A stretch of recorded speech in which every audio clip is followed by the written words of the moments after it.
Selamat pagi, perkenalkan nama saya Danila Niko Krisya Putra, nomor induk mahasiswa 191224080 akan mempresentasikan tentang peran sintaksis subjek dalam konstruksi kalimat dasar bahasa Indonesia. Sebelum masuk ke inti materi, pada presentasi kali ini akan membahas tentang hakikat subjek, lalu peran sintaksis subjek berpredikat bervalensi 1, 2, dan 3. Masuk ke pendahuluan. Sintaksis subjek pada kalimat dasar bahasa Indonesia adalah permasalahan linguistik. Lalu dalam kajian bahasa Indonesia, semua kalimat dasar mewajibkan adanya sebuah distribusi fungsi subjek bersama predikat sebagai sebuah pasangan yang saling melengkapi. Dalam presentasi kali ini, metode yang digunakan ada 3. Yang pertama adalah pengumpulan, menggunakan metode simak dan catat. Data yang dihasilkan berupa kalimat dasar bahasa Indonesia. Sumber data berupa teks yang diproduksi penutur bahasa Indonesia, yang usia anak-anak, artikel-artikel media massa, buku, dan kumpulan esai. Lalu yang kedua adalah analisis data, menggunakan metode AGI dan teknik dasar bagi unsur langsung serta teknik lanjutan baca markah, resap, perluas, dan ubah wujud. Lalu yang ketiga adalah penyajian hasil. Hasil analisis dilakukan dengan menggunakan metode informal dan formal.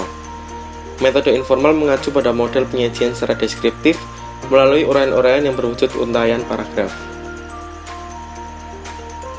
Masuk ke dalam pembahasan. Yang pertama adalah hakikat subjek.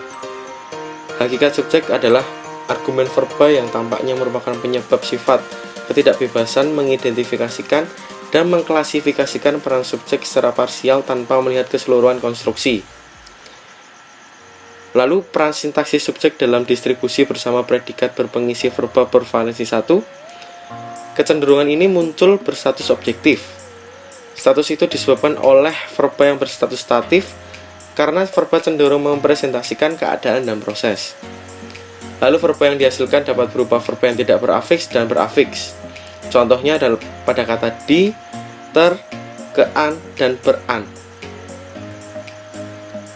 Lalu peran sintaksis subjek dalam distribusi bersama predikat berpengisi verba bervalensi 2. Dalam peran sintaksis ini, peran subjek yang berdistribusi bersama predikat verba yang berkonfiks, contoh katanya me, kan, me, i, dan berkan. 3 konfiks tersebut merupakan pemarkah pada verba yang cenderung membentuk verba tindakan. Berdasarkan evidensi-evidensi yang ada, dapat dinyatakan bahwa sekurang-kurangnya terdapat juga 3 peran subjek dalam konstruksi kalimat dasar yang berpredikat verba bervalensi 2 ini, yaitu objektif, agentif, dan pengalam. Lalu yang ketiga, peran sintaksis subjek dalam distribusi bersama predikat berpengisi verba bervalensi 3. Pada peran sintaksis subjek ini merupakan verba distransitif. Mengapa disebut menjadi verba distransitif? Karena terdapat 2 peran subjek dalam konstruksi kalimat dasar tersebut, yaitu objektif dan agentif. Lalu, dalam verba bervalensi 3 ini, argumen pertama adalah subjek, argumen kedua adalah objek pertama, dan argumen ketiga adalah objek kedua. Jadi kesimpulan yang dapat diambil dari presentasi kali ini adalah peran sintaksis subjek dalam kalimat dasar bahasa Indonesia yang berpredikat verba bervalensi 1, yaitu objektif, agentif, dan pengalam. Lalu berpredikat verba bervalensi 2 fungsi sintaksis subjek, yaitu objektif, agentif, dan pengalam. Dan berpredikat verba bervalensi 3 fungsi sintaksis subjek, yaitu agentif dan objektif. Pada presentasi kali ini bersumber pada sebuah jurnal, yaitu Jurnal Ilmiah Kebahasaan dan Kesastraan Siroj Bastra yang ditulis oleh Bapak Satria Nugraha selaku dosen pembimbing. Demikian yang dapat saya sampaikan, kurang lebihnya mohon maaf. Selamat pagi dan terima kasih.